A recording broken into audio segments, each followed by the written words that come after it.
Hi everyone, कैसे हैं आप सब। उम्मीद करती हूँ आप सब ठीक होंगे। Welcome to education centre and testing. आज के इस वीडियो में हम क्लास 4 का chapter number 9 the boy who wanted to read करने जा रहे हैं। सबसे पहले इस चैप्टर का मतलब क्या है। The boy who wanted to read, एक ऐसा लड़का जो पढ़ना चाहता है। ठीक है, इस कहानी में एक ब्लाइंड लड़के के बारे में बात की गई है, एक अंधे लड़के के बारे में। तो हम शुरू करते हैं इस एक्टिविटी से। Try this activity with a partner, shut your eyes and have your partner hand your some objects. ये ना आप अपने साथ कोई अपना साथी, कोई पार्टनर जिसके साथ ये गेम आप खेलना चाहते हो, एक अपना कोई भी फ्रेंड ले लो, अपनी आंखें बंद कर लो और अपने फ्रेंड को कहो कि आपको आपके हाथ में वो कुछ चीज़ें दे। Try to guess what the objects are by holding and feeling them. अब जो आपके फ्रेंड ने आपके हाथ में चीज़ दी है, अब आप गेस करने की कोशिश करो, अंदाज़ा लगाने की कोशिश करो कि जो उसने चीज़ आपको दी वो आखिर चीज़ है क्या। उसे से टच करके पता करने की कोशिश करो। Once you guess an object, try to give more details about the material used, its size, its weight and if it has any grooves or mark. एक बार जब आपको पता लग गया है कि आखिर ये चीज़ है क्या, फॉर एग्जांपल मैंने आपको ज्योमेट्री बॉक्स दे दी, तो अब आपको पता लग गया ना कि ये ज्योमेट्री बॉक्स है। जब आपको पता लग गया कि ये ज्योमेट्री बॉक्स है, उसके बाद आप ज्योमेट्री बॉक्स की और इन्फॉर्मेशन देने की कोशिश करो, जैसे कि वो किस चीज़ की बनी है, प्लास्टिक की है ना, उसका साइज़ कितनी बड़ी है, उसका वेट कितना का होगा। ठीक है, अगर उस पर कोई ग्रूव्स है, ग्रूव्स मीन्स उस पर कुछ कट ऐसे डीप से नहीं बने होते, कट से कुछ है ना, या उस पर कोई मार्क है, कोई निशान है। As you will realise the sense of touch is a keen one.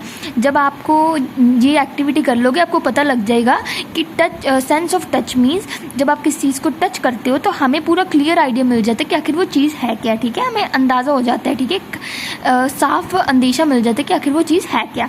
It helps blind people understand object and places and even read books. और जो यही बात है, इसी कारण जो अंधे लोग हैं, ब्लाइंड पीपल हैं, वो चीज़ों को समझ सकते हैं, वो जगहों को समझ सकते हैं। और जैसे आपको स्टेयर केस पर है ना, कोई ब्लाइंड लोग हैं जिसे दिखाई नहीं देते, उन्हें हमें स्टेयर केस पे उन्हें कहा कि आप जाइए, वो समझ सकते हैं कि ये सीढ़ियाँ हैं। ठीक है, मीन्स वो प्लेसेस को भी समझ सकते हैं अपने टच की सेंस से। ठीक है, जब चीज़ को टच करके, और बुक्स भी रीड कर सकते हैं जैसे टच करके पेज को। ठीक है, There was not long ago when most people thought that the blind could ever learn to read. वो कहते कि कुछ ऐसा टाइम था, मीन्स बहुत देर की पहले की बात नहीं है, बहुत समय के पहले की बात नहीं, कुछ ही समय की पहले बात है, जो लोग थे वो ये माना करते थे कि जो अंधे लोग हैं, ब्लाइंड पीपल है, वो कभी पढ़ नहीं सकते। It was believed that the only way to read was to look at words with your eyes. और वो ये माना करते थे जो अकेला मात्र तरीका है पढ़ने का वो ये है कि ये तरीका है कि अगर हम वर्ड्स को देखें, जैसे मैं इसीलिए पढ़ पा रही हूँ क्योंकि मैं इन वर्ड्स को देख रही हूँ, तो जो अकेला तरीका है वो ये तरीका था कि अपनी आइज़ से, अपनी आंखों से किसी वर्ड को देख कर ही हम पढ़ सकते हैं। अब young French boy named Louis Braille thought otherwise and made books come alive for the blind. और एक लड़का था, एक छोटा सा लड़का था जो फ्रेंच में रहने वाला था, और उसका नाम क्या था, लुइस ब्रेल। और उसने सोचा कि कोई और भी तरीका होगा ना, कोई तरीका होगा जिससे जो ब्लाइंड लोग हैं, अंधे लोग हैं, वो भी पढ़ सकते हैं। और उसने क्या किया, उसने जो बुक्स हैं, जो किताबें हैं, वो ब्लाइंड पीपल के लिए, अंधे लोगों के लिए भी उन्हें जिंदा कर दिया, मीन्स वो भी अब पढ़ने लगे किताबों को। The year was 1812। अब कौन सा सन चल रहा था, कौन सा टाइम चल रहा था, 1812। In a small town near Paris 3-year-old Louis was playing in his father workshop. और एक छोटा सा शहर था पेरिस के पास, पेरिस एक शहर है, उसके पास एक और छोटा सा शहर था, और वहाँ पर 3 साल का लुइस, 3 साल का बच्चा अपने पापा की फैक्ट्री, मीन्स एक वर्कशॉप, एक फैक्ट्री होती है जहाँ पर चीज़ें वगैरह बनती है, वहाँ पर खेल रहा था। Mister Braille made leather objects and had many special tools. Little Louis often spend the day playing there. और जो मिस्टर ब्रेल यानी कि जो लुइस के फादर थे, मिस्टर ब्रेल, वो चीज़ें बनाते थे लेदर की, लेदर एक कपड़ा सा होता है, उसकी चीज़ें बनाते थे, और उनके पास बहुत स्पेशल टूल्स थे। लेदर आपको पता है, लेदर के शूज़, ठीक है, शूज़ भी हम लेदर के पहनते हैं तो उसे लेदर कहते हैं, थोड़ा हार्ड सा मटेरियल होता है। और उन्हें लेदर की चीज़ें बनाने के लिए उनके पास बहुत अच्छे टूल्स थे, बहुत स्पेशल टूल्स थे। Little Louis often spend the day playing there. और जो लुइस था, छोटा सा बच्चा, वो वहाँ पर ही सारी अपना जो टाइम था वो वर्कशॉप में स्पेंड करता था, वहीं पर अपने पापा के पास खेलता रहता था। Stay away from those knolls mister Braille instructed Louis. अब मिस्टर ब्रेल ने लुइस से कहा कि तुम इन तीखे नील से मीन्स कीलों से दूर रहो, तीखी चीज़ों से दूर रहो, क्योंकि चीज़ें कई बार हमें नुकसान भी करती हैं। लुइस नोडेड, लुइस ने से सिर हिलाया कि चलो ठीक है, ओके, मैं इनके पास नहीं जाता। He looked intently at the things his father made, और वो उन चीज़ों को बहुत ध्यान से देखता था जो उसके फादर बनाते थे लेदर से। Curious little Louis decided to try his hand with the tools too. अब हमें पता है कि जब जैसे आप फॉर एग्जांपल आपकी मम्मा है ना, आपकी मम्मा किचन में काम करती है नाइफ से, है ना, कितनी नाइफ तीखी होती है, कितनी तीखी होती है, तो आपके में भी क्यूरियोसिटी होती है ना, आप में ये चाहत होती है कि आप भी जाकर नाइफ से चीज़ें कट करो। तो ऐसे क्या था, जो लुइस था उसकी भी एक उत्साह था उसमें कि वो भी इन चीज़ों के साथ खेले, अपने हाथ में पकड़कर इन चीज़ों को ट्राई करे, इन औजारों को, टूल्स को ट्राई करे। He picked up an all, a sharp pointed stick with a wooden handle. अब ये क्या है, एक ऑल की पिक्चर है, एक ऑब्जेक्ट होता है जिसकी जो एंड है शार्प होती है, मीन्स काफ़ी तीखी होती है, और उसके ऊपर एक वुडन का हैंडल लगा होता है, मीन्स लकड़ी का एक हैंडल बना हुआ है जिसकी जैसे पकड़ के उसे छेद करने के, ऐसे किसी चीज़ के छेद करने के लिए यूज़ करते हैं। Mister Braille used it to make holes in leather, और जो मिस्टर ब्रेल थे वो इसे लेदर में ऐसे छेद करने के लिए यूज़ करते थे, मोड़े करने के लिए यूज़ करते थे किसे, ऑल को। As he played with the all, Louis' hand slipped. जैसे वो ऐसे ऑल के साथ खेल रहा था, लुइस का हैंड फिसल गया, मीन्स ऑल उसके हाथ से ऐसे फिसल गया, और he let out a loud cry, और वो उसने बहुत ज़्यादा ऊंची वो रोने लगा। Mister Braille rush to his son, जो मिस्टर ब्रेल है वो अपने बेटे की तरफ भागे, लुइस के पास गए, but the damage was done, लेकिन जो नुकसान था वो हो चुका था। The awl had hit one of the Louis eyes, और जो ऑल है वो तीखा औजार है, उसने लुइस की एक आँख में मीन्स जैसे उसे लग गए थे एक आँख में। We are going to take you doctor, mister Braille cried carrying his son on the streets. अब जो मिस्टर ब्रेल है, लुइस के फादर, उसे कहने लगे कि हम आपको डॉक्टर के पास लेके जाने वाले हैं, मैं तुम्हें डॉक्टर के पास लेके जा रहा हूँ। ऐसे वो बहुत घबराए हुए थे और वो लुइस को मीन्स गली से लेकर जा रहे थे डॉक्टर के पास। However, within a few days the wound get infected, the infection spread to Louis' other eyes and the boy became blind. क्या हुआ, जैसे दिन बीतते गए तो जो एक आई में जब वो जार लगा तो उसमें इन्फेक्शन होने लगे, लोहा होता है आयरन ना, तो वो इन्फेक्शन करता है, तो जो इन्फेक्शन है दूसरी आई लुइस की आइज में गई चली, और जिसके कारण क्या हुआ, जो लुइस था वो क्या हो गया, अंधा हो गया, ब्लाइंड हो गया। As he grow older Louis learn to adapt, और जैसे वो थोड़ा बड़ा होता गया, उसे अपने आप को ऐसी हालत में उसने अपने आप को ढालना सीख लिया। अब मीन्स वो चीज़ों को समझने लगा, अपने टच के हेल्प से देखने लगा ये क्या, ठीक है। He went to school with all his friends and did well in study, वो स्कूल जाता था अपने दोस्तों के साथ और अच्छा परफॉर्म करता था, अपनी पढ़ाई में अच्छा रहता था। He was an intelligent and creative, वो एक इंटेलिजेंट लड़का था, एक होशियार लड़का था, और वो क्रिएटिव मीन्स क्रिएटिव मीन्स बहुत जुगाड़ी था, ठीक है, वैसे बहुत ज़्यादा अपना माइंड लगाता था चीज़ों को करने में।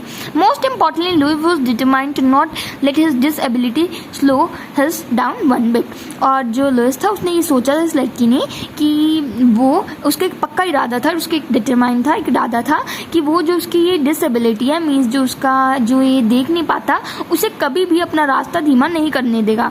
वो इस जो इसकी डिसएबिलिटी है ना, जो उसे नहीं, उसमें कुछ चीज़ नहीं है ना, वो देख नहीं पा रहा, तो वो उसे कभी भी अपना रास्ता नहीं रोकेगा, वो फिर भी सक्सेस लेगा, ठीक है। Soon Louis heard of a special school in Paris for blind students, और जल्दी ही लुइस को एक स्कूल के बारे में पता चला। वो एक बहुत ही स्पेशल स्कूल था, खास स्कूल था, पेरिस में वो स्कूल था। लुइस कहाँ रहता था, पेरिस के पास एक छोटे से टाउन में, एक छोटे से शहर में।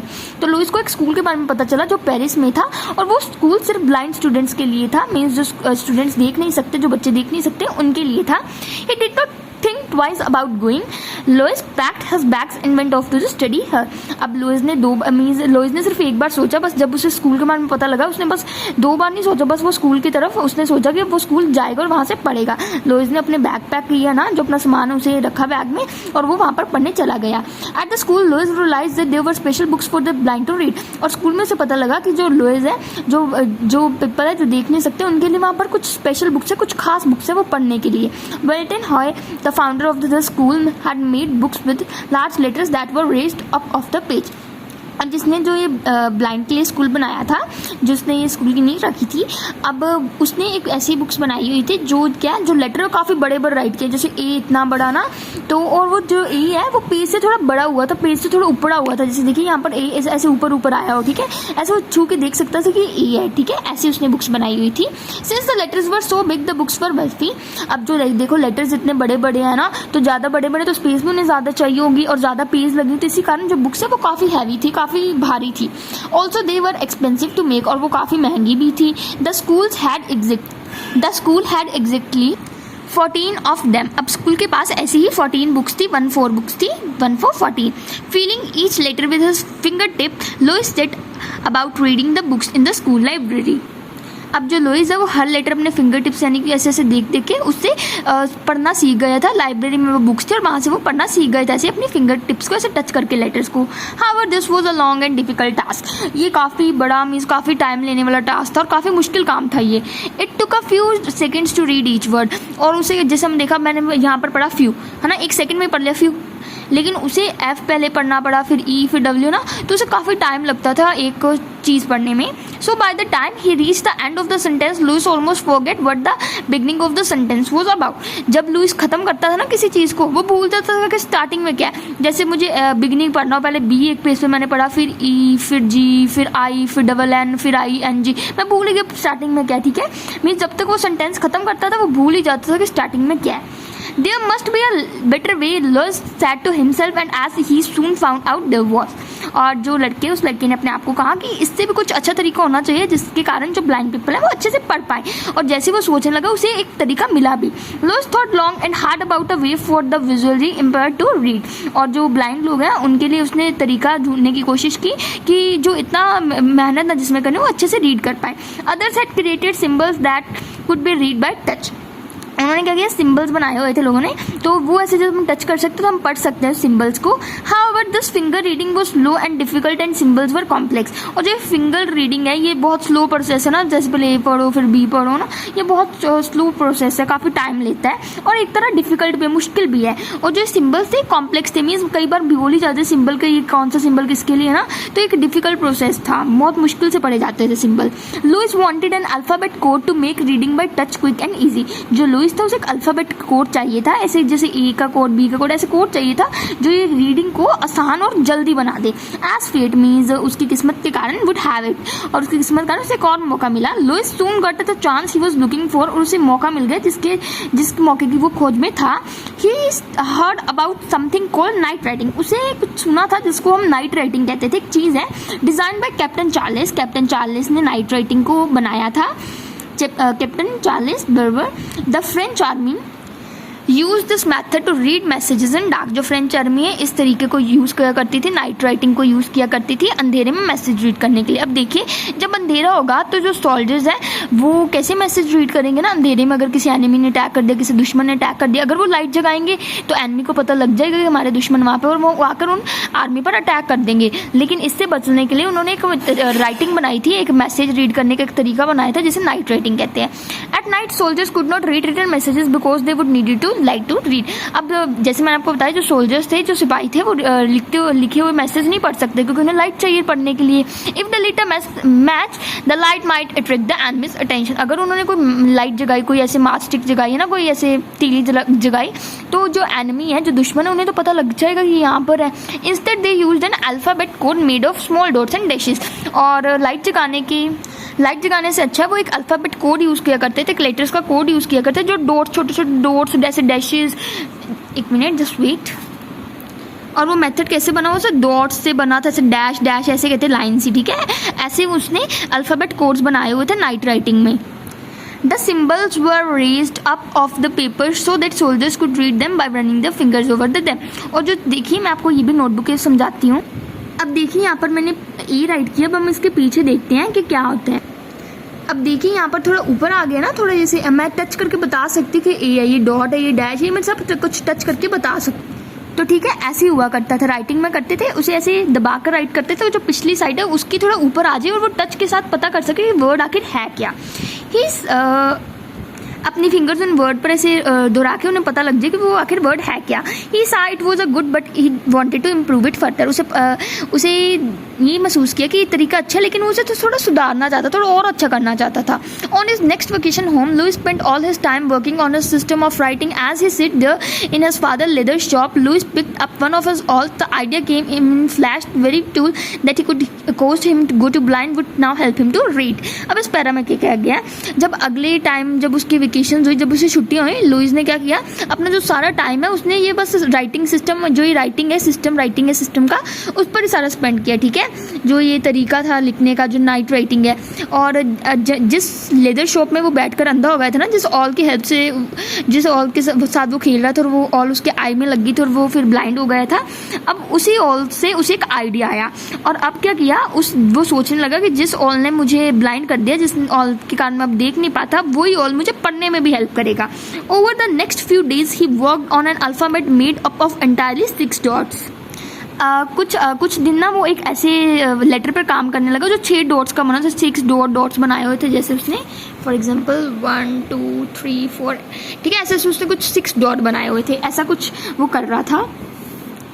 The position of the different dots created the different letters of the alphabet. जो ये अलग अलग डॉट्स हैं, अगर हम इसे जैसे अब देखिए, जो ये डॉट्स है आई बना रही है ना, तो ऐसे ही अगर हम इस डॉट्स पे यहाँ पर जैसे मान लो हम यहाँ पर 2 डॉट्स और लगा दें तो ये एच भी बना सकते हैं ना। तो ऐसे डॉट्स को अलग अलग जगह पर लगाकर अलग अलग लेटर्स बन जाते हैं। Louis used a blunt awl to punch out a sentence. और उसने जो वो तीखा सा, ब्लंट मीन्स होता है जो ज़्यादा तीखा ना हो, ठीक है, ठीक सा हो, ज़्यादा तीखा ना हो, उसने वो ऑल यूज़ किया ऐसे ऐसे लेटर्स को बनाने में। जैसे उसने ऐसे तीखा ऑल था ना, उसने ऐसे घुमाया तो पिछली जगह वो ऊपर आ गई, तो उसे ऐसे वो रीड कर सकते थे।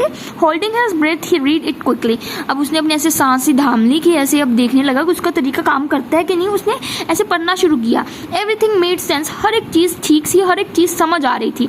हिज प्लान हैड वर्कड, जो उसका प्लान था, जो उसका जो ये स्कीम थी, वो काम कर गई थी। Louis had invented a new system of reading and writing for blind. अब लुइस ने एक नया तरीका खोज लिया था लोगों के लिए लिखने के लिए और पढ़ने के लिए। And the boy was only 15 years old. और बॉय, वो जो लड़का था, वो तब सिर्फ 15 साल का था। जो ये सिस्टम है लिखने का और राइटिंग करने का, अब ये हर एक जगह, पूरे वर्ल्ड में हर एक जगह यूज़ होता है। और इसे हम कौन सा सिस्टम कहते हैं, इसे किस नाम से पुकारते हैं, Braille. Today the blind can read maps in Braille. आजकल तो ब्रेल में मैप्स भी आने लगे। ऐसे ब्लाइंड जो है, अंधे लोग हैं, वैसे ऐसे फिंगर्स ऐसे करके ना वो मैप को भी पढ़ सकते हैं कौन सी जगह कहाँ पे है। Special Braille computers enable to work and connect with the online world. अब ब्रेल कंप्यूटर्स भी आ गए हैं, ठीक है, जो ऐसे फिंगर्स के साथ पता लग गए, कीबोर्ड्स भी आ गए हैं ना, ऐसे पकड़ ये है, ये कीबोर्ड की बी है, ठीक है, ऐसे वो ऑनलाइन वर्ल्ड जो ये आजकल का मॉडर्न ज़माना है उसकी तरफ भी वो जा सकती हैं। Since Louis loved music he also created a musical code in Braille. अब जो लुइस, उसे म्यूजिक भी बहुत पसंद है, गीत भी बहुत पसंद है, तो उसने क्या किया, एक म्यूजिकल कोड बनाया ब्रेल में। मीन्स ऐसे पूरा म्यूजिक समझने वाला सिस्टम उसने बनाया। और जो ये सिस्टम था ब्रेल का म्यूजिकल कोड वाला, तो ये जो ब्लाइंड पीपल है उन्हें म्यूजिक नोट्स, जो ऐसे म्यूजिक लाइन्स है, वो पढ़ने में बहुत हेल्प करता था। और वो ट्यून्स भी अलग अलग बना सकते, ये ट्यून इसके लिए, ये ट्यून इसके लिए, ठीक है। A few years ago, India issued a special ₹2 coin to mark the 200th birth anniversary of Louis Braille. अब कुछ साल पहले जो इंडिया, उसने कुछ कॉइन्स लिए थे, ₹2 के कॉइन, जिसका क्यों लिए थे, जो लुइस ब्रेले हैं उसकी 200 बर्थ एनिवर्सरी, मीन्स जब उसका 200 साल का 200 ईयर्स का हो गया था ना लुइस ब्रेले, तो उसकी एनिवर्सरी, उसकी बर्थ डेट को सेलिब्रेट करने के लिए उन्होंने ₹2 के कॉइन्स इंडिया ने लिए थे। The coins bears his portrait, जिसकी पिक्चर थी लुइस ब्रेले की, उस पर थी। And also his name written in Braille, और वहाँ पर उसका नेम भी लिखा होता है। देख रहे हैं आप, ऐसे ब्रेल में उसका कुछ नेम भी लिखा हुआ था। In many countries there Braille symbols on currency notes. बहुत सारी कंट्री में ऐसे सिंबल्स बने हुए हैं उनके करेंसी नोट्स पे, यानी कि जो कंट्री के नोट्स है उस पर सिंबल्स बने हुए हैं, ताकि जो ब्लाइंड पीपल है, जो देख नहीं सकते, वो उन नोट्स की वैल्यू समझ पाए, ₹50 का, ₹10 का किसका नोट है। However all this possible only because of the blind boy with the dream. और जो ये सारा सिस्टम पॉसिबल किसके कारण हो सका है, उस लड़के के कारण जिसका एक सपना था। Louis not only achieved his dream to read and write but also help thousands across the world to read and write too. Louis ने सिर्फ अपना सपना पूरा ही नहीं किया लिखने का और पढ़ने का, लेकिन उसने और भी हज़ारों लोगों की हेल्प की लिखने में और पढ़ने में। तो ये थी स्टोरी गाइज। अगर आप मेरे चैनल पे नए हैं तो प्लीज़ मेरी वीडियो को लाइक करना मत भूलिए, मेरे चैनल को सब्सक्राइब कर दीजिए। इस बुक के रिलेटेड मैंने सभी वीडियोस बनाई है। अब मैं ग्रामर पार्ट भी कवर करने वाली हूँ, जो ये पार्ट है ना, ये भी सारा कवर करने वाली हूँ। सो मेरे चैनल पर नए हैं तो सब्सक्राइब करना मत भूलिए। Thank you.